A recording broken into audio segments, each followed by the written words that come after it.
Ada orang beramal saja, tapi gara-gara tidak ikhlas atau tidak mengikuti petunjuk Nabi justru mendapatkan neraka. Nah, kita juga khawatir kan, jangan-jangan ibadah kita juga belum tentu diterima. Kalau ibadah kita belum tentu diterima, terus apa yang kita kagumkan sama diri kita sendiri?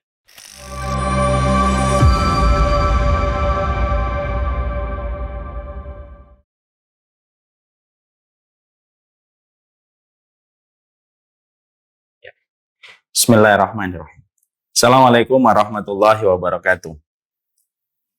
Innal hamdalillah wassalatu wassalamu ala Rasulillah wa ala alihi wa sahbihi wa man tabi'ahum bi ihsan ila yaumil qiyamah. Kepada seluruh para penuntut ilmu, terutama kepada komunitas Sahabat Wijaya dan kepada seluruh keluarga Taman Ilmu yang hadir pada kesempatan sore kali ini, yang semoga Allah senantiasa memberikan kepada kita basirah dan senantiasa memberikan kepada kita furqan pada kehidupan kita. Karena sesungguhnya dua perkara inilah yang mampu menjadikan kita, mampu menyelamatkan kehidupan kita dari berbagai macam jahatnya rencana dan strategi yang dimiliki oleh setan. Basirah itu adalah ilmu yang berdasarkan petunjuk. Furqan itu merupakan sebuah petunjuk yang mampu menjadikan kita membedakan antara yang hak dengan yang batil. Inilah yang menjadi satu hajat kita yang besar pada kehidupan kita. Kalau kita hanya ahli ibadah semata, orang yang beribadah itu belum tentu selamat dari belitan syaitan, ataupun belum tentu selamat dari strategi jahatnya syaitan. Tapi yang menjadikan kita mampu selamat dari strategi syaitan adalah kalau kita sudah memiliki basirah, ilmu kita berdasarkan petunjuk, dan kita memiliki furqan. Furqan itu merupakan petunjuk yang bisa menjadikan kita membedakan antara yang hak dengan yang batil. Nah, inilah yang menjadikan kita paham kematian satu orang berilmu itu lebih disenangi oleh setan daripada kematian 1000 ahli ibadah. Karena ahli ibadah itu sangat mudah. Mereka dipermainkan oleh iblis dan dipermainkan oleh setan. Adapun orang yang betul-betul berilmu di atas basirah, di atas furqan, maka sesungguhnya mereka tidak akan mudah digoyangkan dan digoyahkan oleh setan pada kehidupan ibadah mereka kepada Allah. Semoga kita senantiasa memiliki basirah dan senantiasa kita memiliki furqan pada kehidupan kita. Alhamdulillah, tentunya senantiasa kita bersyukur kepada Allah atas seluruh nikmat yang Allah berikan pada kehidupan kita, dan semoga kita senantiasa mampu menghadirkan kesyukuran pada setiap apapun yang kita peroleh dan kita dapatkan. Semakin kita bersyukur, semakin Allah memberikan kepada kita setidaknya 3 janji. Ada kelapangan, ada kecukupan, dan tentunya ada keberkahan yang pasti kita dapatkan. Siapapun yang dia tidak mampu untuk berusaha bersyukur setiap waktunya, maka setidaknya ada yang hilang pada kehidupannya. Akan hilang kelapangan, akan hilang kecukupan, akan hilang ketenangan dan keberkahan di dalam hidupnya. Inilah yang menjadikan kita paham, syukur itu bukanlah anjuran, syukur itu bukanlah nasihat, tetapi syukur itu merupakan sebuah kewajiban karena kehidupan ini akan rusak dialami oleh setiap manusia ketika manusia itu tidak menjadi hamba yang bersyukur kepada Allah dalam setiap episode kehidupan mereka. Semoga kita senantiasa memiliki konsep bersyukur kepada Allah setiap waktu dan setiap saatnya. Amin insyaallah. Seluruh para penuntut ilmu yang semoga Allah rahmati dan Allah berkahi. Salah satu tugas kita di dalam kita beribadah kepada Allah Subhanahu wa Ta'ala, yaitu adalah bagaimana kita menghadapi 3 yang harus senantiasa kita temukan di dalam langkah perjalanan hidup kita. Bahwasanya kehidupan kita di dalam beribadah itu ada 3 yang pasti kita hadapi, yang tentunya 3 perkara ini tidaklah 3 perkara ini kecuali mereka memiliki satu tujuan yang sama, yaitu adalah mencerai beraikan kita dari jalan Allah yang lurus. Yang pertama adalah kebodohan, di mana setiap manusia pada dasarnya itu adalah bodoh. Maka sesungguhnya ketika mereka tidak mempelajari peringatan yang datang dari Allah, mempertahankan hidupnya dengan kebodohannya, konsisten dan eksistensinya dengan kebodohan, maka sesungguhnya orang yang bodoh tidak akan pernah sampai kepada Allah. Karena sesungguhnya jalan iman itu adalah jalan petunjuk, dan jalan petunjuk itu berdasarkan kepada referensi ilmu yang disampaikan oleh Allah, diturunkan melalui Al-Quran, dan disampaikan pula oleh Rasulullah. Makanya Allah menyampaikan kepada kita di dalam surat Muhammad, fa'lam annahu la ilaha illallah. Ketahuilah bahwasanya dengan ilmu Allah itu tidak ada ilah kecuali Allah itu. Untuk menunjukkan kepada kita bahwasanya ilmu merupakan sebuah alat untuk memenangkan perjalanan kehidupan kita. Yang kedua yaitu adalah hawa nafsu. Yang pasti dihadapi oleh setiap manusia itu adalah mereka pasti menghadapi hawa nafsunya. Kita akan menghadapi berbagai macam hawa nafsu yang ada pada diri kita, di mana hawa nafsu ini diciptakan oleh Allah untuk kita memiliki dua sisi. Ada sisi kebaikan, ada sisi keburukan. Sisi kebaikannya, hawa nafsu itu bisa menjadikan kita menjalani kehidupan. Kita bisa punya istri, kita bisa punya suami, kita bisa punya keturunan, kita bisa, kan itu dengan adanya hawa nafsu. Kalau diletakkan pada perkara mubah dan kalau diniatkan ibadah maka menjadi sebuah ketaatan. Tapi ada hawa nafsu yang sejatinya bisa merusak, yaitu adalah hawa nafsu yang tentunya diletakkan pada porsi yang berlebihan dan disalahgunakan dalam berbagai macam hal untuk memuaskan dirinya. Maka ini merupakan sebuah perkara yang harus dihadapi oleh setiap manusia. Bagaimana manusia itu harus menghadapi setiap harinya hawa nafsu yang menempel pada dirinya. Dan itu merupakan perkara yang sejatinya ditemukan dan ditemui oleh setiap manusia dimanapun mereka berada. Yang ketiga, manusia itu akan menghadapi setan. Makanya setan itu akan ditemukan oleh manusia dalam perjalanan dia ketika mereka menuju kepada Allah. Tidak ada makhluk yang paling benci perjumpaan manusia dengan Allah kecuali adalah setan. Tidak ada makhluk yang paling membenci bagaimana konsisten kita dan istiqomah kita di atas apa yang diajarkan oleh baginda Nabi kecuali adalah setan. Dan itu akan ada terus di dalam perjalanan kehidupan kita. Makanya Rasulullah SAW menyampaikan di dalam salah satu riwayat yang sahih bahwasanya Nabi SAW mengatakan al-mu'min baina khamsi syada'id. Orang mukmin itu pasti akan menemukan 5 rintangan dan 5 penghalang ketika dia menuju kepada Allah Subhanahu wa taala. Yang pertama, mukmin yahsyuduhum. Yang pertama, mukmin yang hasad kepadanya. Yang kedua, munafik yubghiduhum. Yang kedua, munafik yang senantiasa membenci orang yang taat kepada Allah ketika beriman kepada Allah Subhanahu wa taala dan mengikuti Rasulullah SAW. Yang ketiga, al-ahwa tunazi'uhum. Yang ketiga itu hawa nafsu yang senantiasa menyeret dia meninggalkan jalan ketaatan. Yang keempat, syayatin tudilluhum. Yang keempat itu adalah setan yang membuat bagaimana jalan-jalan sesat itu bisa begitu menarik kita supaya kita terperosok kepada jalan kesesatan itu. Dan yang kelima adalah wal kufar yuqatilunahum, yaitu orang yang tidak beriman yang memerangi orang-orang yang beriman. Maka di situ kita menjumpai 2 di antaranya yang tadi kita sebutkan. Perjalanan manusia itu begitu ketika mereka menetapkan tujuan mereka kepada Allah, maka dari hadis yang disampaikan oleh Rasulullah, ya setidaknya ada 3. Ada kebutuhan yang kita hadapi, ada hawa nafsu yang senantiasa menghalangi kita melakukan ketaatan, akhirnya kita tidak bisa memaafkan, akhirnya kita tidak bisa ridho, akhirnya kita tidak bisa bangun di tengah malam, itu hawa nafsu. Dan yang ketiga adalah setan. Asyayatin tunazi'uhum, yaitu asyayatin tudilluhum, setan yang menyesatkan pada kehidupan kita. Makanya setelah kita paham bahwasanya dengan basirah yang kita ketahui bahwasanya kita menghadapi kebutuhan, kita belajar. Kita menghadapi hawa nafsu berarti kita harus mempelajari tentang tazkiyatun nafs kita. Dan ketika kita paham yang kita hadapi adalah setan yang membuat ketersesatan dalam kehidupan kita, maka sesungguhnya disitulah kita harus paham.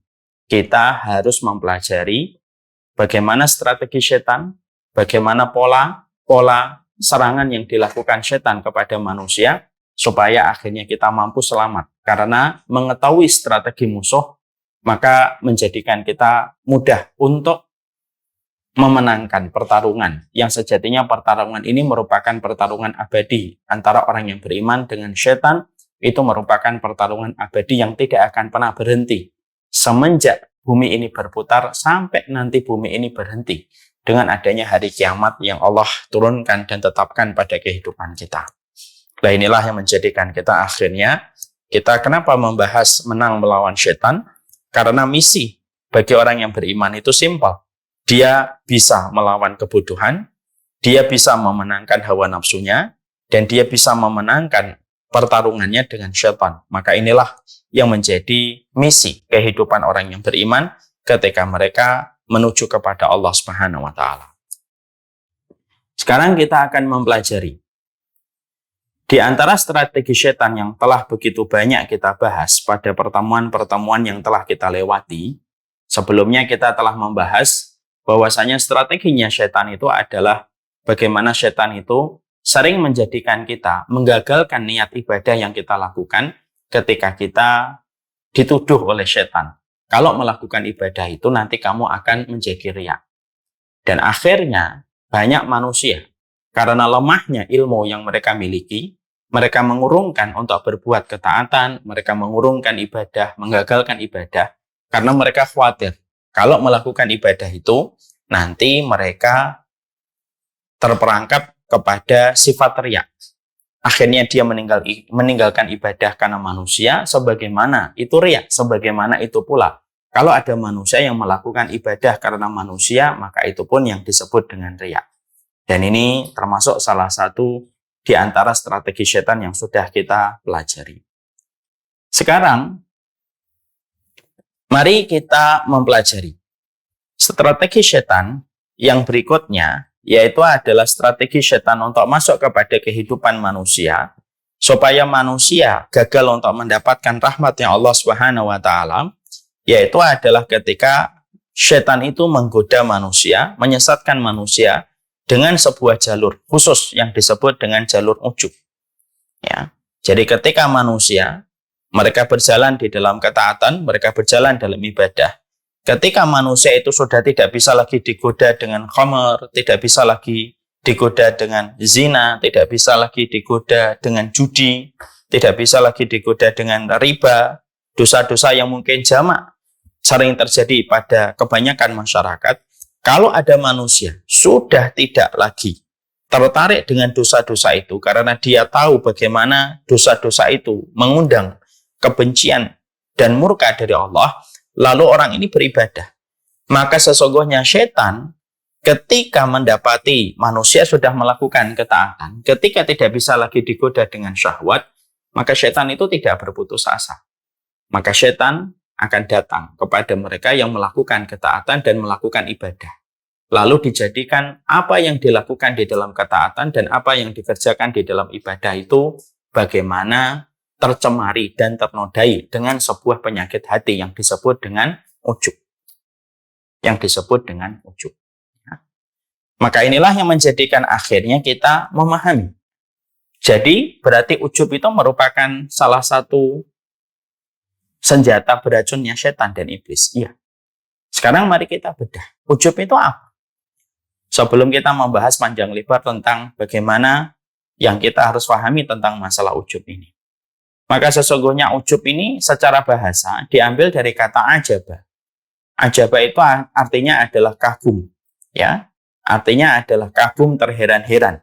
Artinya kagum kepada diri sendiri atas apa yang telah dia lakukan di dalam ketaatan. Saya ulang kembali. Ujub itu apa? Ujub itu diambil dari kata ajabah. Ya? Yaitu adalah diambil dari kata ajabah. Ajabah itu artinya adalah kagum. Kalau ajaban lil mar'i atau misalkan ujub, misalkan dikatakan bahwasanya al-ijabu binafsi, itu artinya adalah kagum terhadap diri sendiri. Ya. Ini merupakan salah satu di antara definisi yang tebal. Ini merupakan salah satu definisi dari kata ujub itu. Jadi artinya ujub, yaitu adalah berbeda dengan riya. Riya itu ingin mendapatkan pujian dari manusia.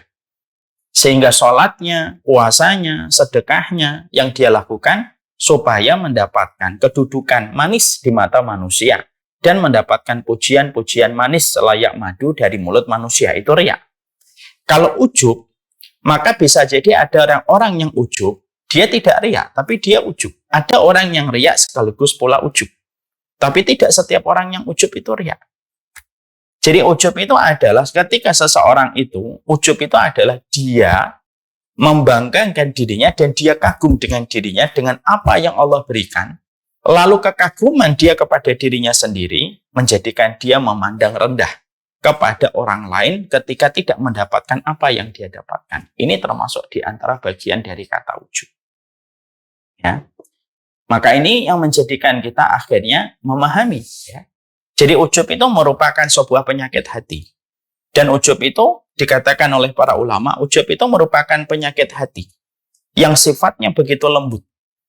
Kelembutan dari penyakit bernama ujub ketika sudah mendarat di permukaan hati, maka racun yang disebarkan oleh penyakit ujub untuk menjadikan hati ternoda itu begitu lembut sekali.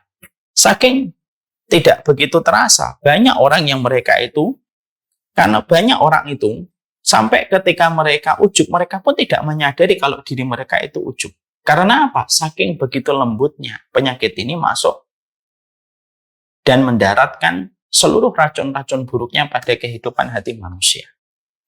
Jadi ujub itu penyakit hati dan kita tidak bisa mendeteksi.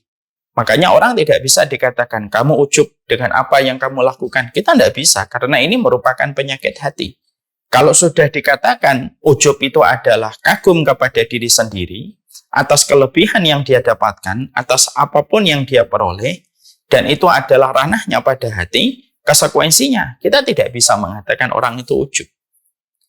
Mendeteksi dan menduga orang ujub itu boleh. Tapi memastikan orang ujub itu tidak boleh. Karena apa? Ya ini karena amalan hati.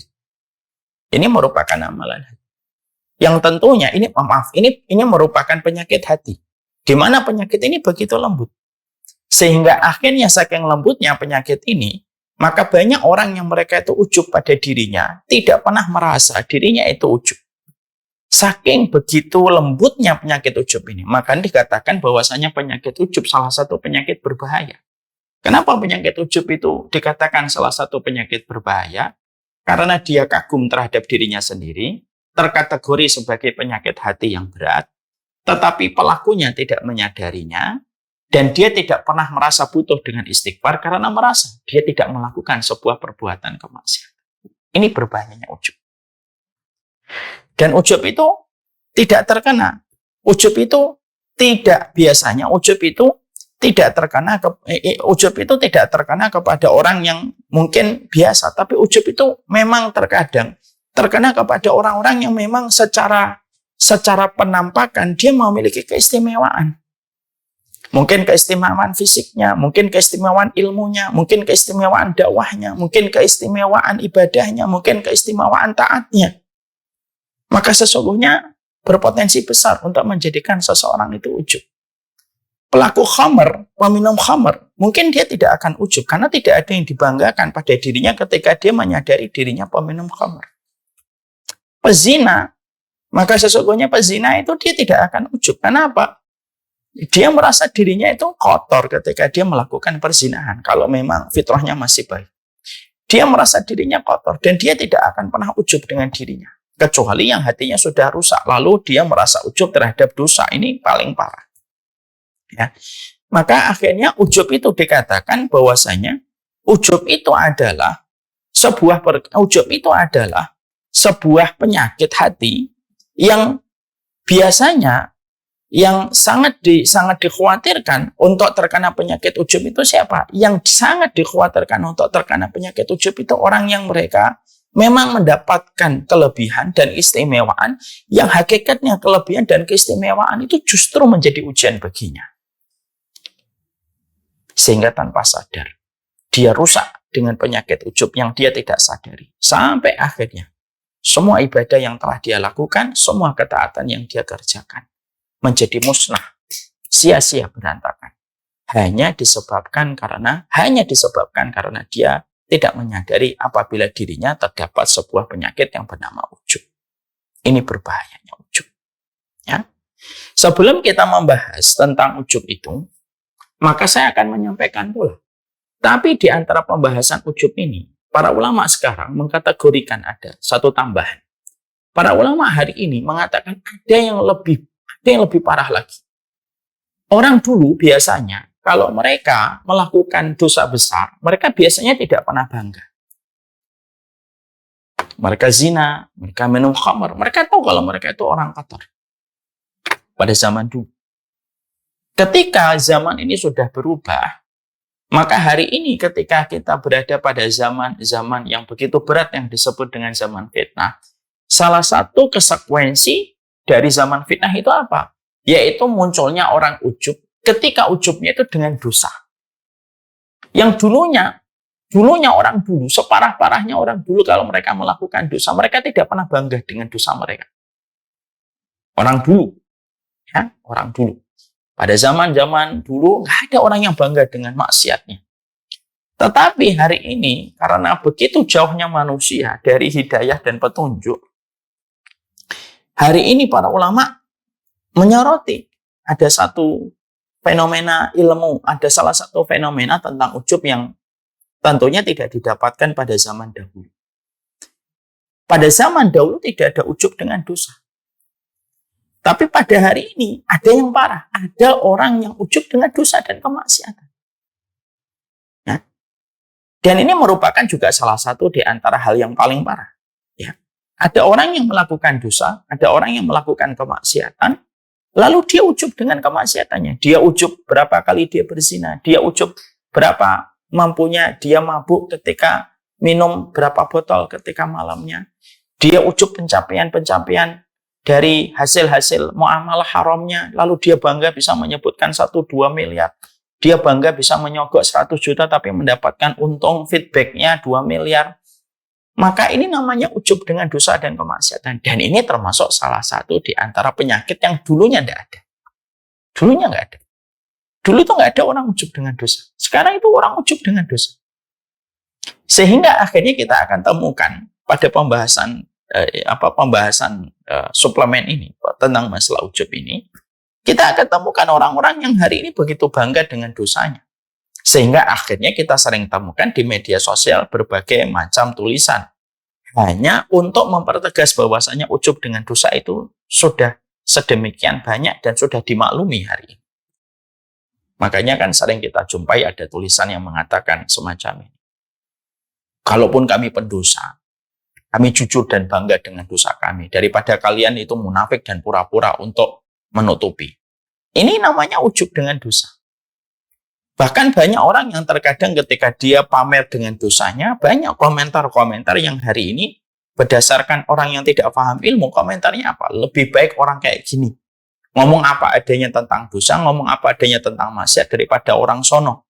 Sok nggak mau dosa tetapi juga pendosa juga.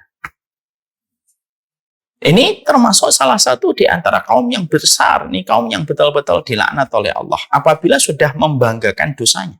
Karena apa? Membanggakan amal aja, lalu kagum dengan diri sendiri terhadap amal saja, itu sudah merusak kebaikan seseorang. Apalagi ketika seseorang membanggakan dosanya. Lalu memamerkan dosa itu di hadapan manusia, memberikan motivasi manusia untuk melakukan dosa itu.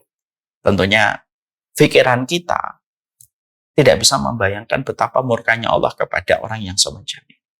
Jadi tidak bisa dikatakan, oh lebih baik kayak gitu jujur dalam dosa daripada pura-pura dalam taat. Walaupun kita tidak nafikan ada orang-orang yang pura-pura taat. Di depan mengatakan A, tetapi di belakang berbeda dengan apa yang dikatakan. Ini tidak kita nafikan, memang ada. Ya, orang yang menjadi walinya Allah di tengah keramaian, menjadi walinya setan di tengah kesepian. Tapi itu tidak pernah menjadi alasan orang itu boleh membanggakan dosa dan kemaksiatannya.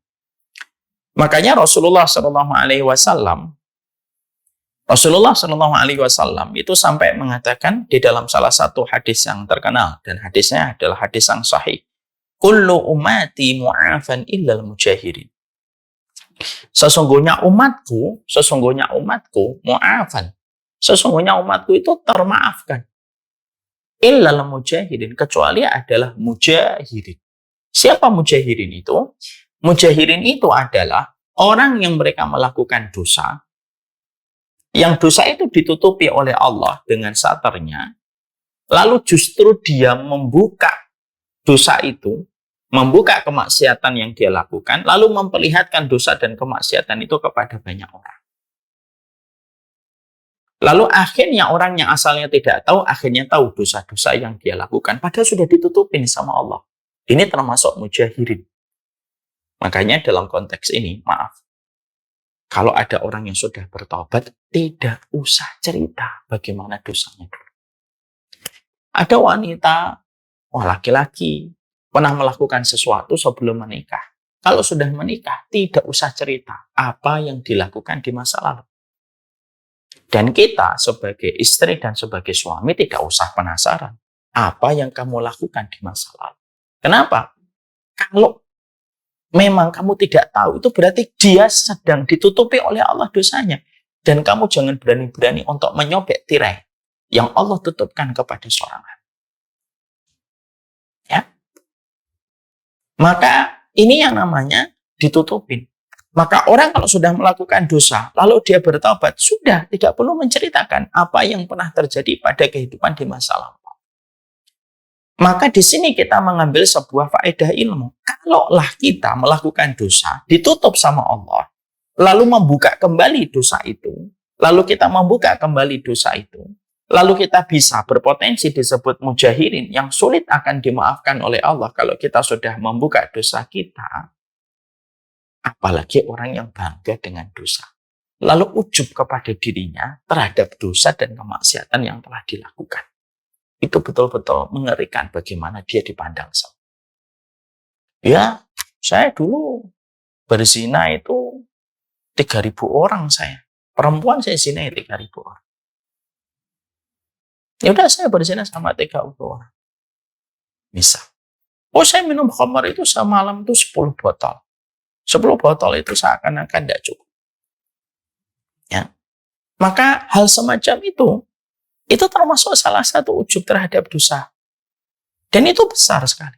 Di mana penyakit ujub terhadap dosa itu sebuah perkara yang sejatinya dulu tidak dikenal oleh para ulama. Dan hari ini karena begitu parahnya fitrah, manusia sudah rusak. Akhirnya orang pun menjadi ujub. Akhirnya orang pun menjadi ujub terhadap dosa dan kemaksiatan. Maka ini tolong. Kalaupun kita pendosa, jangan pernah ridho terhadap dosa kita. Kalaupun kita adalah pendosa, jangan pernah kita membuka dosa apapun yang telah ditutup oleh Allah. Dan kalaupun kita pendosa, kita semua pendosa, jangan pernah membanggakan dosa kita kepada siapa. Mengatakan, saya dulu nih player. Berapa banyak perempuan yang saya permainkan. Sampai akhirnya saya tobat nih ketemu sama istri saya hari ini. Tidak usah disebutkan. Ujub terhadap ketaatan saja, itu sudah merupakan dosa besar. Apalagi ujub terhadap dosa dan kemaksiatan. Yang sejatinya, ketika dibanggakan, kemurkaan Allah itu begitu besar. Allah saja membenci orang yang mengumbar ketaatan, apalagi mengumbar dosa dan kemaksiatan. Apalagi kalau sampai semangat yang ngomong, ya nggak apa-apa, saya pelaku ujub, saya nggak pelaku dosa, gitu. Nggak apa-apa di neraka saya. Sudah mengumbar dosa, membanggakan kemaksiatan, sudah gitu ditambahi lagi dengan yang lebih parah, menantang neraka. Udahlah, jangan nantang neraka. Minum kopi aja masih ditiup kok. Nantang neraka. Ya, kena rokok aja jerit, kepanasan kok menantang neraka. Kita pendosa. Tapi kita tahu, pendosa itu ada boundaries yang harus diperhatikan. Salah satunya jangan pernah mempermainkan adabnya Allah. Walaupun kita masih sering kalah dengan kebutuhan, ataupun dengan syahwat, ataupun dengan tipuan syaitan. Tapi jangan pernah menantang Allah. Dan jangan pernah membanggakan tentang dosa-dosa kita. Itulah penyakit ujub yang tidak dikenal para ulama terdahulu. Para ulama lalu menerangkan sekarang ujub. Sekarang karena ujub itu adalah ijabul mar'i li nafsihi, yaitu adalah salah satu perkara yang merusak itu adalah bagaimana seseorang itu ujub kepada dirinya sendiri. Bahkan apa yang dikatakan oleh Imam Al-Ghazali rahimahullahu ta'ala, beliau mengatakan salah satu perusak hati yang paling cepat itu adalah ketika manusia sudah ujub kepada dirinya sendiri. Dan para ulama luar biasa, mereka sangat berhati-hati terhadap ujub kepada apa yang telah mereka lakukan ataupun apa yang telah mereka kerjakan. Karena mereka tahu bahwasanya ujub itu ibaratnya adalah hujan yang deras yang turun yang turun di satu tempat, di mana tempat itu ada batu, yang di atasnya ada pasir. Pasir itu amalan kita. Lalu seseorang melakukan ujub. Hujan deras yang diibaratkan dengan ujub langsung menghilangkan semua pasir yang ada di atas batu, yang itu merupakan perumpamaan dari amal ketaatan manusia. Nah, sekarang para ulama lalu menyampaikan kepada kita, lah ujub itu ada beberapa. Ujub itu ada beberapa macam. Maka sesungguhnya para ulama menerangkan ada berbagai macam hal yang bisa menjadikan seseorang itu begitu ujub. Kita bagi menjadi dua. Ada ujub pada perkara-perkara yang sifatnya itu tabiat atau sesuatu yang sifatnya fitrah ada dalam kehidupan. Ada yang ujub pada sesuatu yang sifatnya di dalam ketaatan. Jadi kita bahas jadi dua. Kita bahas yang pertama dulu. Jadi kita sudah bahas ada ujub dalam dosa, sekarang ada ujub yang bukan dosa. Nah, ujub dalam yang bukan dosa itu ada dua. Ada ujub yang sifatnya perkara duniawi, ada ujub yang sifatnya perkara agama. Ya. Sekarang kita bahas ujub dalam perkara yang sifatnya duniawi.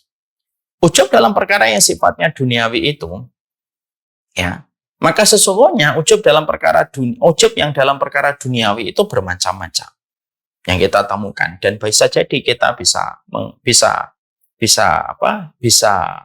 terkena penyakit ujub.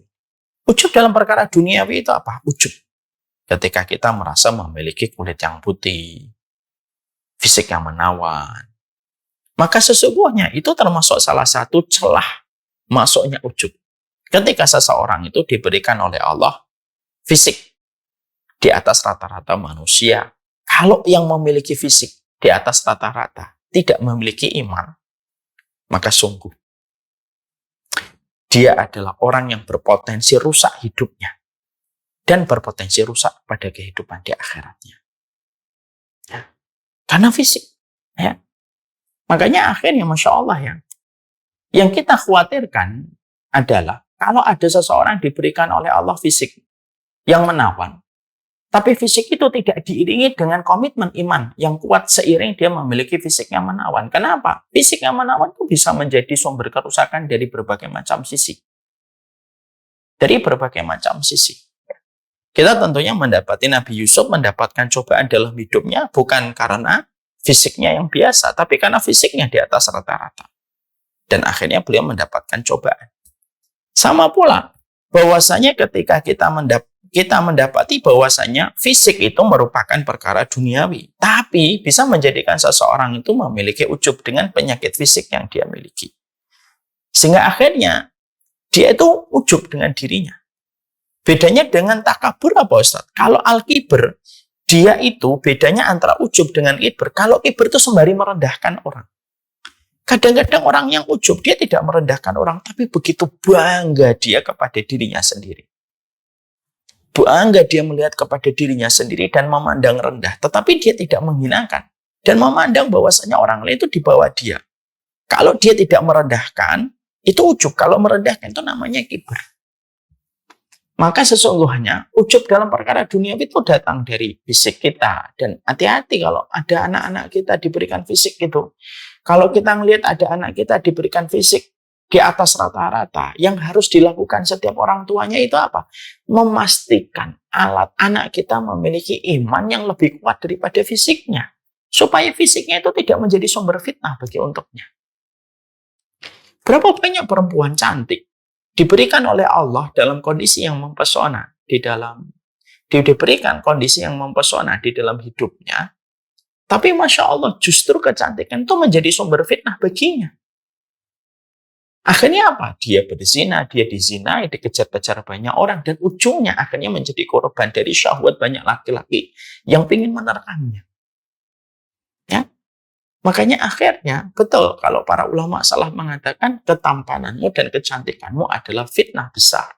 Yang kalau kamu mendapatkan itu tidak disertai iman sebagaimana Nabi Yusuf menempa imannya ketika beliau memiliki fisik di atas rata-rata, maka justru ketampanan dan kecantikan itu menjadi sumber kerusakan dunia dan akhirat manusia. Makanya kalau kita doa sama anak itu apa? Ya Allah, baguskanlah akhlak anakku, termasuk iman anakku, sebagaimana engkau membaguskan fisiknya. Itu kalau doa itu begitu. Kalau saya selalu mendoanya begitu. Allahumma kama hasanta khalqi fahassin khuluq. Allahumma kama hasanta khalqaka fahassin khuluqaka. Sebagaimana Allah membaguskan fisikmu, maka ya Allah semoga engkau membaguskan akhlaknya, dan di dalamnya itu adalah. Kenapa? Karena fisik tanpa iman dan akhlak, fisik itu akan menjadi sumber kerusakan. Ya kan? Berapa banyak orang yang akhirnya susah gitu untuk menutup auratnya, ya disebabkan karena ujub kepada dirinya. Bahkan yang terkadang aneh adalah orang itu justru menyebut bahwasanya ini cara dia menikmati syukur dengan membagi-bagi apa yang ada pada dirinya kepada banyak orang. Ini kan sudah kelewatan ini, ya. Dan orang yang semacam ini akan terkena sebuah ayat yang Allah sampaikan, summa latus'alunna yauma idzin 'anin na'im. Kamu akan ditanya tentang semua nikmat yang kamu dapatkan. Salah satunya kenikmatan fisik. Ada yang sombong dalam perkara duniawi itu apa? Sombong yaitu dalam perkara yang misalkan dalam perkara jabatan yang dia dapatkan, dia ujub dengan perkara pekerjaan yang dia miliki, sekolah yang dia belajar di dalamnya, rumah yang dia miliki, mobil yang dia dapatkan, itu semua bisa berpotensi untuk menjadi ujub. Kalau yang dimiliki itu di atas rata-rata. Ya. Maka perkara duniawi, maka semua itu bisa menjadi jalan orang untuk menjadi ujub. Bahkan turunnya kita dari mobil pun bisa menjadi ujub. Kenapa? Syaitan tahu betul kapan itu bisa memasukkan rasa ujub kepada manusia. Ya. Tanpa kita sadari, ada orang yang naik mobil, tanpa sadar gitu, dia merasa bahwasanya mobilnya di atas 300 juta atau mobilnya di atas 700 juta. Dan ketika turun, maka dia merasa, ini mobilku. Ya. Maka itulah perkara yang lembut sekali tadi dikatakan para ulama. Ujub itu kayak sutra. Lembut betul, masuk ke dalam hati manusia tanpa merasa. Dinaikkan itu hatinya, tanpa dia merasa dinaikkan hatinya itu. Lalu akhirnya menjadi kagum dengan apa yang ada di sekitarnya dan apa yang ada pada dirinya. Ijabul mar'i li nafsi. Yang ujubnya manusia sama dirinya sendiri. Ya. Dan kita itu sangat berpotensi untuk menjadi ujub. Di balik foto yang kita share, bukankah kita di balik foto yang kita share bisa menjadi ujub? Di balik apapun yang kita dapatkan itu bisa menjadi celah manusia itu menjadi ujub. Jadi ujub itu tidak harus kaya hari ini. Ujub itu tidak harus jabatannya itu presiden untuk menjadi ujub. Tidak harus. Hari ini semua berpotensi menjadi ujub, kata para ulama. Semua itu berpotensi menjadi ujub dalam perkara dunia. Sehingga akhirnya hanya hati yang betul-betul sensitif, yang dia betul-betul saling, yang betul-betul lalu mampu mendeteksi ini ujub, lalu dia beristighfar kepada Allah. Ini ujub dalam urusan dunia. Ya. Jadi sekali lagi poin yang penting pada ini adalah, berarti ujub dalam perkara duniawi itu hari ini tidak harus kaya raya, tidak harus jabatannya presiden, enggak.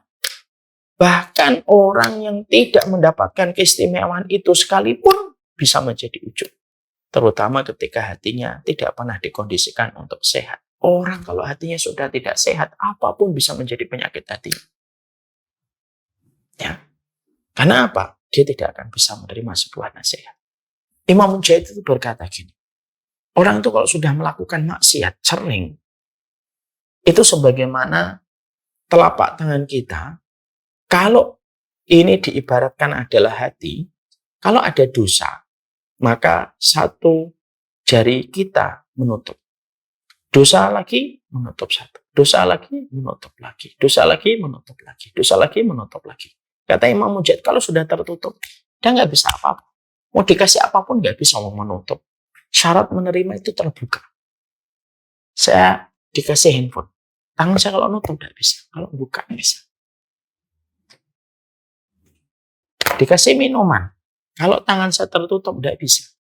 Kalau tangan saya terbuka, baru bisa. Makanya orang, kalau sudah terlalu dosa, hatinya tertutup, dan kalau hatinya sudah tertutup,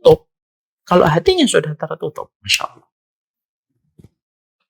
Kalau hati sudah tertutup, maka akhirnya banyak orang yang mereka melakukan ujub pada dirinya, tetapi dia tidak pernah menyadari. Masya Allah ya, bersyukur banget kita akhirnya mempelajari tentang ini, supaya kita mengkoreksi dan mengevaluasi hal-hal yang terkadang membuat kita merasa ujub ketika kita bangga terhadap apa yang kita peroleh dan apapun yang kita kerjakan. Karena semua urusan duniawi bisa berpotensi menjadi sebab seseorang menjadi ujub. Ada yang kedua, ujub dalam perkara ukhrawi. Ini lebih parah lagi. Ya. Yang kedua yaitu ujub dalam perkara ukhrawi, yaitu apa biasanya? Yaitu adalah ujub terhadap keturunan ketika dia merasa keturunan ustadz, keturunan kiai, dia merasa keturunan nabi, siapapun ini. Mau keturunan presiden atau keturunan apapun. Lalu dia merasa bahwasanya nasab itu bisa menjadikan dia merasa lebih tinggi daripada manusia. Ini termasuk salah satu di antara ujub terhadap perkara ukhrawi. Ya, terutama kepada mereka yang merasa dia keturunan kiai, dia merasa keturunan ustadz, dia merasa keturunan seorang ulama. Lalu akhirnya perasaan itu menjadikan dia kagum terhadap dirinya sendiri. Padahal Rasulullah SAW mengatakan la yusri amaluhu nasubuhu. Nasab itu tidak pernah mengungguli amal. Nasab itu tidak pernah mengungguli amal karena semua itu tergantung amal manusia. Tapi termasuk di antara perkara ukhrawi yang bisa menjadikan manusia itu menjadi ujub itu apa? Kalau dia merasa keturunan orang mulia. Lalu merasa dengan keturunan orang mulia menjadikan dirinya secara otomatis mulia. Kemuliaan itu bukan berdasarkan keturunan. Tapi kemuliaan itu berdasarkan pada amal soleh yang dilakukan. Memang keturunan orang yang mulia itu, orang yang soleh itu keberuntungan. Tapi keberuntungan itu tidak akan sempurna dan tidak akan terwujud sampai kita melakukan berbagai macam seluruh ketaatan. Ya. Makanya Masya Allah, ini ujub dalam perkara ukhrawi. Ujub dalam perkara ukhrawi adalah orang yang ujub dengan ilmunya. Lalu dia merasa bangga dengan ilmunya, lalu dia merasa tinggi dengan ilmunya, dengan apa yang telah dia pelajari. Sehingga akhirnya ketika dia memiliki ilmu, maka dia merasa tinggi dengan ilmunya. Lalu merasa terhipnotis dengan apa yang telah dia pelajari ketika melalang buana kemanapun ketika dia mencari ilmu. Lalu begitu gampang bagi dia untuk merasa tinggi dengan apa yang telah dia pelajari dan apa yang telah dia dapat. Ini termasuk salah satu ujub, yaitu ujub terhadap masalah ilmu. Tentunya kalau boleh kita meminjam keterangan dari Imam Ibnu Qayyim. Imam Ibnu Qayyim itu berkatanya bagus. Orang kalau ujub dengan ilmu itu membingungkan, kata beliau. Ya. Kenapa membingungkan? Karena sesungguhnya ilmunya belum tentu 100% benar. Dan ketika dia mencari ilmu belum tentu diterima. Ya. Itu yang kita harus memiliki penawar kalau ada seseorang itu sudah mulai ujub dengan, kalau ada orang sudah mulai ujub dengan ilmunya. Kalau engkau, wahai Umar Mita, ujub dengan ilmumu, katakan sama Umar Mita. Belum tentu semua ilmu yang kamu pelajari itu benar 100%. Wal haq indallah, kebenaran itu hanyalah miliknya Allah. Dan kita memang berusaha untuk mencari mana yang paling kuat. Maka sesungguhnya ilmu kita belum tentu 100% benar. Ini yang pertama. Yang kedua, kalau kita merasa ujub dengan diri kita sendiri, maka yang kedua, ujub dengan diri kita sendiri, dengan ilmu yang kita dapatkan. Yang kedua, belum tentu perjalanan kita nyari ilmu itu diterima sama Allah. Kita ini masih waspada terhadap niat kita ketika belajar ilmu. Karena orang yang masuk neraka adalah orang yang belajar ilmu, tetapi mereka niatnya bukan karena Allah. Dan mereka masuk neraka pertama kali. Tapi ada orang yang ujub dengan ilmu. Ada ujub karena kajiannya merasa dia lebih sunnah daripada kajian yang satu. Lalu dia tidak sadar kalau itu sudah membentuk ujub. Ketika kajian ini bisa mendapatkan ustadz besar, lalu yang di sini tidak bisa, lalu dia merasa ujub dengan majelis ilmunya karena bisa mendapatkan jadwalnya seorang ustadz besar. Itu pun bisa masuk pada kategori ujub. Ketika orang merasakan bahwasanya dia merasa kagum dengan apa yang dicapai. Ketika dia merasa bahwa saya majelis ilmunya itu yang sungguh-sungguh, majelis ilmu yang lain itu hanya ketawa-ketawa, nyari lucu, dan kita suka merendahkan gitu. Apa sih majelis ilmu? Gak jelas. Ketawa-ketawa aja gitu. Kalau kita mengomentari itu dengan niat untuk merendahkan, maaf ya saya sampaikan, tidak semuanya di dalam mencari ilmu itu frekuensinya harus sama dengan kita. Bisa jadi ada orang yang tertawa dalam majelis ilmu karena masalahnya berat, tapi ketika dia pulang, dia betul-betul mengamalkan ilmunya. Tapi bisa jadi ada majelis ilmu yang tampaknya serius, dia belajar. Tapi ketika dia pulang, belum tentu dia bisa mengamalkan ilmunya, walaupun dia serius ketika dia belajar ilmu. Ya, maka disitulah kita akhirnya mendapati ilmu itu salah satu di antara perkara yang bisa menjadi celah seseorang itu untuk menjadi ujub. Ya, dengan apa yang didapatkan. Lalu bisa menjadi kiber kalau dia sudah merendahkan orang lain yang dia rasa ilmunya tidak sebanding dengan ilmu yang dia miliki. Itu ujub dalam perkara ukhra. Ya. Yang ketiga, ujub dalam perkara ukhrawi itu yang ketiga itu apa? Selain keturunan, ilmu, yang ketiga, ujub dengan amal ibadah. Ujub dengan pencapaian-pencapaian ketaatan yang telah dia lakukan dalam kehidupan. Lalu akhirnya dia merasa bahwasanya ibadahnya itu begitu besar, ketaatannya begitu besar, ibadahnya begitu banyak, lalu dia merasa ujub. Lalu tanpa disadari seluruh ketaatan, kalau disertai dengan perasaan bangga, lalu menjadikan orang itu ujub, lalu dia terpedaya dengan apa yang telah dicapai. Hati-hati. Tidaklah perkara ibadah. Kalau sudah disertai dengan rasa kagum kepada diri sendiri, bahwasanya kita bisa melakukan perkara itu hanya karena kita yang melakukannya, maka Allah tidak ada hajat menerima amalan apapun ketika disertai dengan sebuah proses kebanggaan manusia kepada dirinya sendiri. Bahwasanya semua ibadah itu lahir karena kehebatan dia menjadi seorang muslim. Ya, makanya kita jumpai ya Pak, Ibu, Ibnu Taimiyah, Syekhul Islam Ibnu Taimiyah. Syekhul Islam Ibnu Taimiyah itu, beliau itu kalau merasa di dalam dirinya itu ada ujub, maka beliau meruqyah hatinya. Meruqyahnya gimana? Beliau katakan kepada, beliau meruqyahnya itu bagaimana? Beliau meruqyahnya dengan membacakan ayat. Iyyaka na'budu wa iyyaka nasta'in. Ya Allah, sesungguhnya aku menyembahmu dan sesungguhnya aku memohon pertolongan itu hanya kepadamu. Kenapa beliau memilih ayat ini pada surat Al-Fatihah? Untuk beliau bacakan kalau beliau merasa sedang diserang oleh penyakit ujub. Karena ayat ini memberitahu kepada manusia dan menelanjangi kesombongan manusia. Lu ibadah kamu itu bukan karena kamu yang mampu dan hebat, tapi karena Allah yang hebat memberikan pertolongan kepada dirimu. Itu caranya Imam Ibnu Taimiyah kalau sedang terserang penyakit ujub pada ibadah yang dia kerjakan.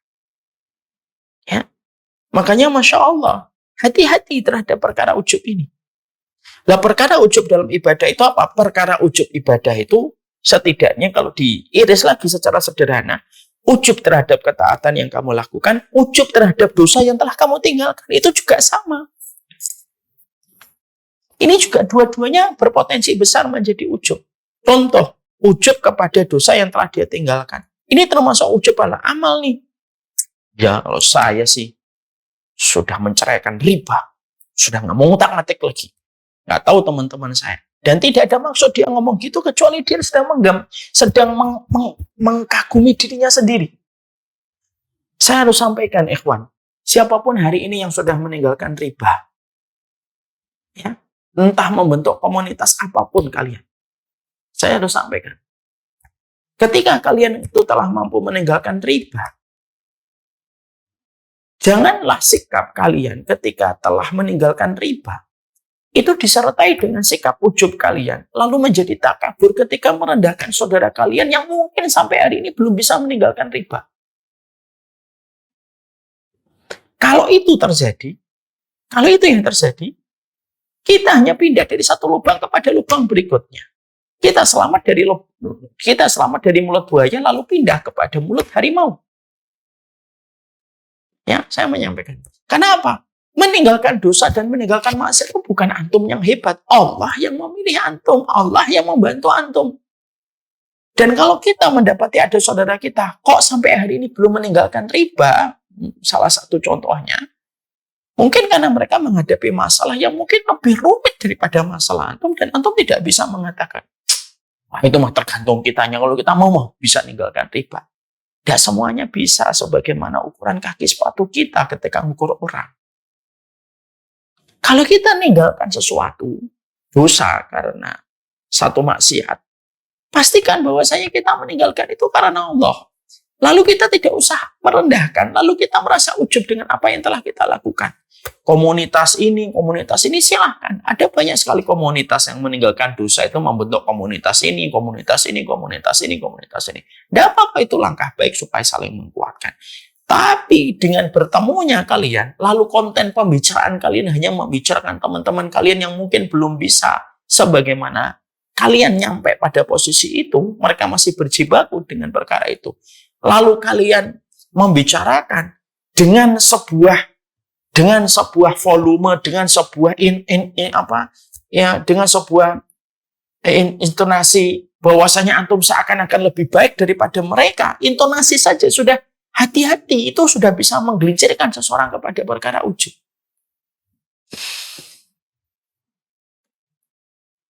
Karena kadang banyak orang itu meninggalkan dosa itu justru ujub dengan apa yang telah dia tinggalkan itu.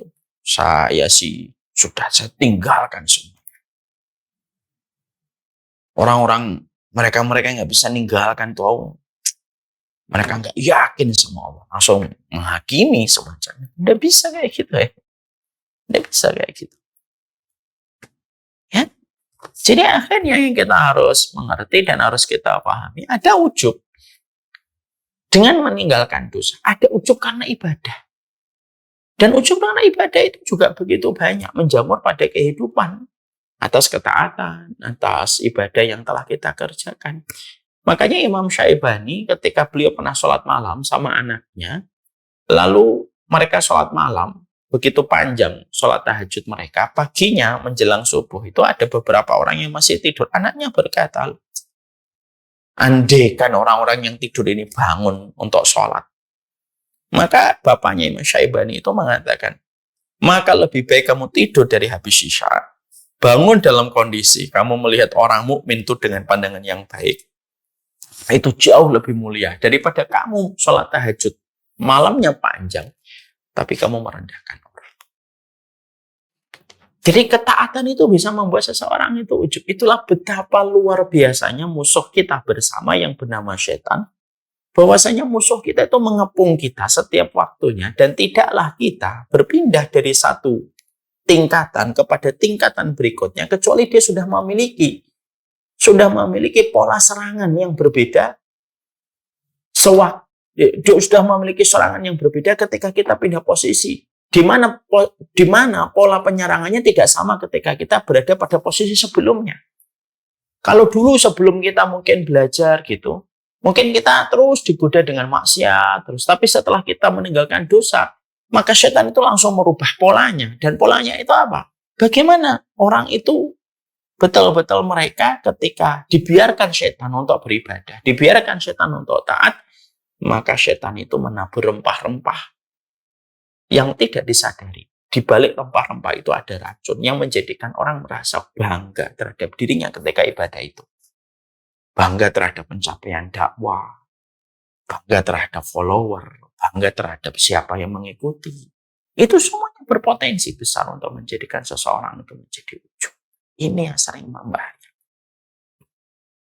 Ini yang begitu sangat membahayakan pada kehidupan manusia. Makanya akhirnya itulah yang menjadikan seseorang itu memahami betul Ya, penyakitnya orang yang sudah berada pada ranah taat itu apa? Ujub. Yang berpotensi sombong. Ujub kalau dia kagum sama dirinya sendiri, lalu meninggikan derajatnya di atas derajat yang lain, ujub. Tapi kalau sudah disertai dengan merendahkan orang lain secara nyata, maka itu sudah termasuk kibr atau merupakan bagian dari penyakit kesombongan. Ya, ya, ya. Maka bagaimana kita untuk mengusir ujub itu? Imam Syafi'i memberikan resep mujarab ya, untuk menghilangkan sifat ujub. Ya. Maka kata Imam Syafi'i kepada kita, jika kalian khawatir bahwasanya amal yang telah kalian lakukan terdapat di dalamnya itu ujub, maka lihatlah sebenarnya kalian tuh mencari ridhonya siapa. Kenikmatan siapa yang kita cari. Dan kesengsaraan mana yang kita ingin berlari darinya. Maka siapapun yang memikirkan tiga hal tersebut, maka pasti dia akan merasa amalnya itu belum seberapa. Ya, mari kita bedah perkataan dari Imam Syafi'i. Kalau orang ingin mengobati ujub, kalau ujub dalam urusan duniawi, kita tentunya paham. Apa sih yang kita harus banggakan dari diri kita, toh di atas langit ada. Tapi ujub dalam perkara ukhrawi, maka dikatakan oleh Imam Syafi'i, ada 3 pertanyaan yang harus dijawab. Kalau pertanyaan ini masuk pada konsep kita berpikir, lalu menjadi sebuah perenungan, maka Imam Syafi'i itu mengajak, ujub itu kan penyakit hati. Obatnya penyakit hati itu merenung. Itu yang kita harus paham. Jadi, maaf ya, semua penyakit hati, obatnya itu adalah merenung. Dari sebuah titik yang bernama ilmu. Ya, penyakit hati itu semua obatnya itu dari titik pertama ilmu yang melahirkan sebuah perenungan. Lah Imam Syafi'i itu mengatakan, kalau ada orang ketika dia ingin untuk mengurangi dan menghilangkan rasa ujub pada dirinya, maka Imam Syafi'i itu berkata ada 3 pertanyaan. Yang pertama, ya, sebenarnya kamu itu beribadah itu pengen cari ridhonya siapa? Yang kedua, nikmat mana yang kamu inginkan? Dan yang ketiga, kesengsaraan mana yang kamu ingin untuk selamat darinya? Kalau orang merenungkan ini, dia akan paham. Oh, yang saya cari itu kan keridhaan Allah. Yang saya cari itu adalah keridhaan Allah. Berarti sesungguhnya kalau yang saya cari keridhaan Allah, amal saya itu belum seberapa. Karena berapa banyak orang yang lebih solih daripada saya aja belum tentu jaminan mereka masuk surga. Orang solih aja belum tentu masuk surga. Apalagi saya yang masih segini-segini aja. Ya. Karena Allah itu pasti menerima yang terbaik. Dan mencari yang terbaik. Jadi kalau ada orang ujub, dia berpikir, yang saya cari itu siapa, ridhonya siapa. Kalau dia mengatakan, saya mencari ridhonya Allah. Dia akan tahu betul, oh amal itu belum seberapa. Kenapa? Banyak orang yang jauh lebih solih daripada kita. Yang hari ini pun kita belum bisa mengatakan secara yakin mereka pasti masuk surga. Loh, orang solih aja belum tentu masuk surga karena kita belum tahu. Loh, apalagi cuma kita yang amalannya masih begini-begini aja. Yang kedua, nikmat mana? Nikmat siapa yang kita cari? Kalau yang kita cari adalah kenikmatan surga, maka kita harus paham kenikmatan surga itu tidak bisa didapatkan dengan amalan-amalan yang baru sedikit kita kerjakan, lalu kita menjadi sombong. Kita ingin punya rumah yang bagus saja. Berapa banyak kita itu harus pergi pagi, pulang sore, bekerja, dan berbagai macam komitmen yang harus dilakukan. Kalau hanya mencari kenikmatan rumah, supaya kita punya rumah yang nyaman, melindungi kita dari hujan dan panas ketika di musim tua, di masa tua. Loh, apalagi ketika yang kita cari itu kenikmatan surga. Loh, kita cari itu kenikmatan surga. Kenikmatan surga itu mahal. Yakin amal kita yang baru segitu langsung kita sombongkan. Kan begitu. Yang ketiga, kita tentunya yang pertanyaan yang ketiga kata Imam Syafi'i, Kesengsaraan mana yang kita ingin berlari darinya? Kesengsaraan neraka, kan? Kalau kita tahu bahwasanya kesengsaraan neraka yang kita hindari, maka sesungguhnya kesengsaraan neraka inilah yang menjadikan kita akhirnya betul-betul berpikir bahwasanya belum tentu amal kita itu bisa menyelamatkan kita dari api neraka dengan jilatan apinya yang begitu besar, menjilat setiap orang yang mereka melakukan kemaksiatan lebih banyak daripada keburukannya. Ini kata Imam Syafi'i. Jadi Imam Syafi'i itu ngasih obat. Merenunglah kamu itu. Kalau kamu itu ini, biasanya gini loh. Orang itu biasanya kalau sombong, simple, benturkan dia dengan orang yang jauh lebih kaya. Misalkan ada orang sombong dengan kekayaannya. Temukan dia dengan orang yang jauh lebih kaya darinya. Dia secara otomatis akan diam. Misalnya, ada orang membanggakan mobilnya 1 miliar, 2 miliar. Lalu sombong dengan mobilnya, simple. Ketemukan sama orang yang jauh lebih kaya dengan dia ketika berjumpa, itu secara otomatis gak usah disuruh, orang itu pasti akan banyak diam. Sama ini. Jadi Imam Syafi'i itu ngasih sebuah perenungannya itu bagus untuk kita semuanya. Kalau kamu sedang sombong, ujub, maka sesungguhnya katakan sama dirimu, yang kamu cari itu ridhonya siapa? Ridhonya Allah. Yakin amalmu sudah dapat ridhonya Allah. Padahal amal kita masih gini-gini aja. Yang kedua, nikmat mana yang kamu cari? Nikmat surga. Yakin bahwasanya apa yang kita cari sudah sepadan dengan nikmatnya surga. Dari orang-orang yang mereka terus berlomba-lomba di surga. Tidak usah jauh-jauh lah. Kadang-kadang kita ke Mekah itu. Bandingkan dengan ada orang yang mereka dari pagi sampai pagi tetap di masjid dan tidak mau pulang ke hotel. Dari situ aja kita sudah malu sebenarnya. Ya. Yang ketiga, kita harus tanya sama diri kita, kesengsaraan manakah yang kita ingin hindari? Kesengsaraan neraka. Yakin amal kita sudah menyelamatkan kita dari api neraka? Kalau Imam Ibnu Qayyim mengatakan lagi, kalau ada orang sombong dengan ibadahnya, kata Imam Ibnu Qayyim, maka sesungguhnya apa yang disombongkan? Ibadahnya belum tentu diterima sama Allah. Terus apa yang disombongkan? Apa yang diujubkan? Orang kok bisa ujub sama amal ibadahnya? Kata Imam Ibnu Qayyim itu dengan pertanyaan simple. Yang membuat kamu kagum dengan ibadahmu itu apa? Oh, ibadahmu saja belum tentu diterima oleh Allah. Makanya betul kan? Allah kan sudah mengingatkan kita. Ya. Amilatun nasibah tasla naron hamiyah dalam surat Al-Ghasyiyah.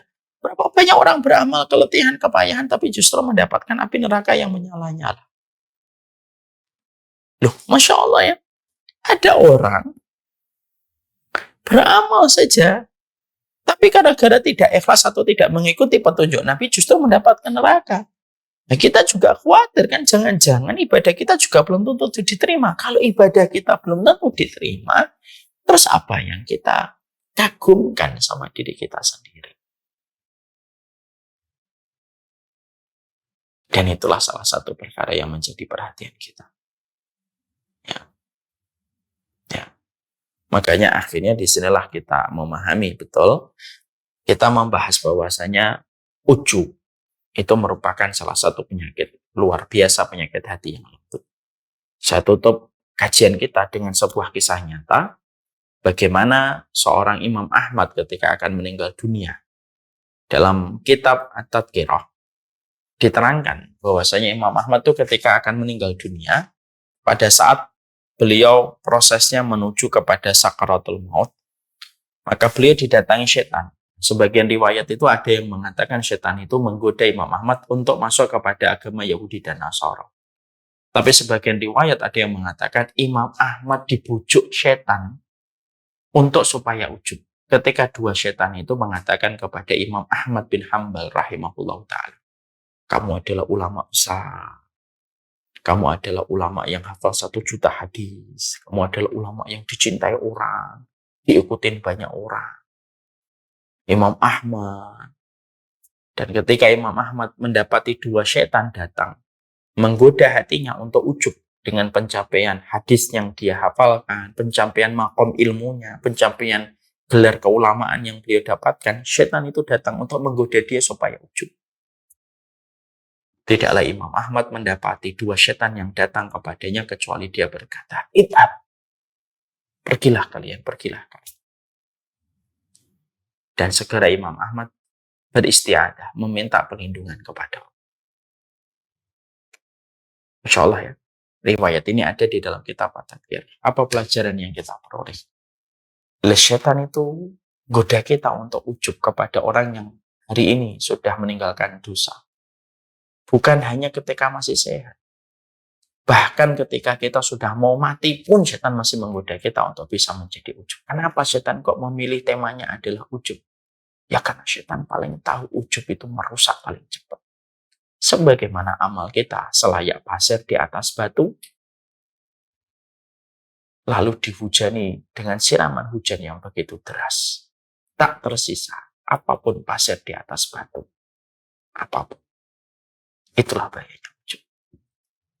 Inilah yang kita pahami. Jadi ujub itu adalah dari kata ajaba, kagum kepada diri sendiri. Bedanya ujub dengan kiber. Kalau kiber merendahkan orang dengan perendahan-perendahan yang nyata. Lalu kita mendapati ada ujub yang di masa lalu tidak ada, tetapi hari ini jamak sering kita jumpai. Ujubnya manusia terhadap dosa dan kemaksiatan yang telah dia lakukan dan dia telah torehkan. Padahal kita paham yang ujub terhadap amal ibadah aja merupakan sebuah perkara yang dibenci oleh Allah, apalagi ujub terhadap dosa dan kemaksiatan. Ujub itu ada dua, ada ujub yang masalah duniawi dan ada ujub dalam masalah ukhrawi. Ujub dalam masalah duniawi itu apa? Apapun perkara dunia itu bisa menjadikan seseorang itu ujub. Kacamatanya, kulitnya, awet mudanya, semuanya bisa menjadi ujub. Ya. Kecuali hati yang diberikan rahmat oleh Allah. Ada ujub yang kedua, ujub dalam perkara ukhrawi. Ujub terhadap keturunan orang mulia, ujub terhadap ilmu, ujub terhadap amal ibadah. Ujub terhadap amal ibadah dibagi menjadi dua. Ada ujub, ya, ada ujub terhadap ketaatan dan ada ujub atas komitmen ketika dia sudah meninggalkan dosa. Untuk mengatasi penyakit ujub itu, karena penyakit hati itu tidak bisa dilawan kecuali dengan merenung, yang dimulai dari titik ilmu. Imam Syafi'i itu mengatakan, merenunglah bagi orang yang ujub.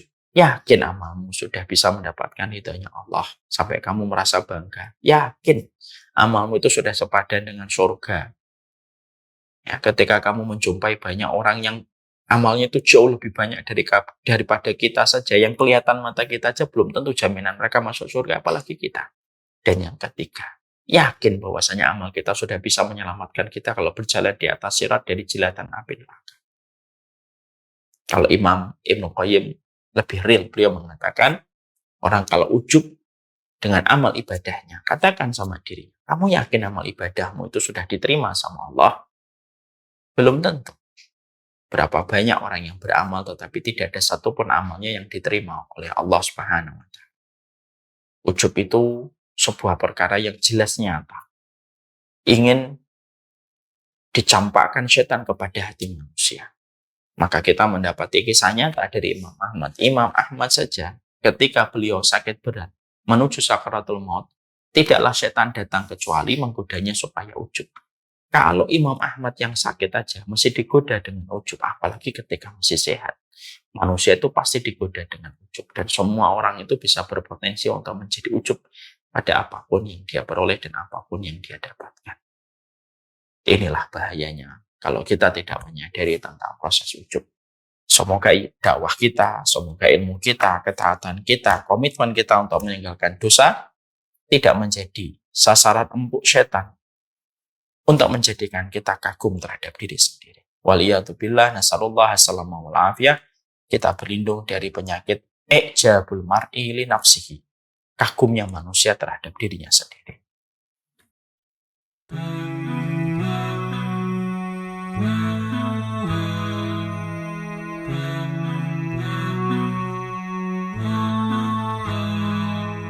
We never knew a love like this before. When you leave it in Allah's plan, He can take you to places you never know. So we leave it all in His hands. He brought me light when I couldn't see, and my deen was incomplete. But that all changed when I met you to complete half my deed. Barakallah, it's all from above, from the moments that we share.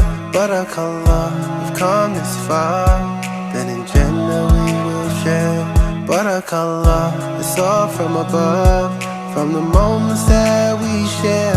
But our color have come this far, that in Jannah we will share. I will always be there for you, no matter what will be. I know Allah is there for us, His love will always be here. He brought us light when we couldn't see, and our deen was incomplete. Now that's all changed, now we have each other, completed half our deen. There is a reason why we catch feelings, and our feet haven't touched the ground. Cause I got you, and you got me, completing half our deen.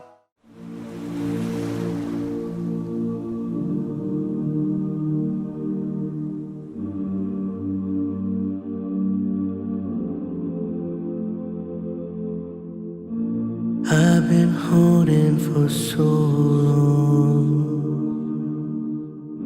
scared I might slip away.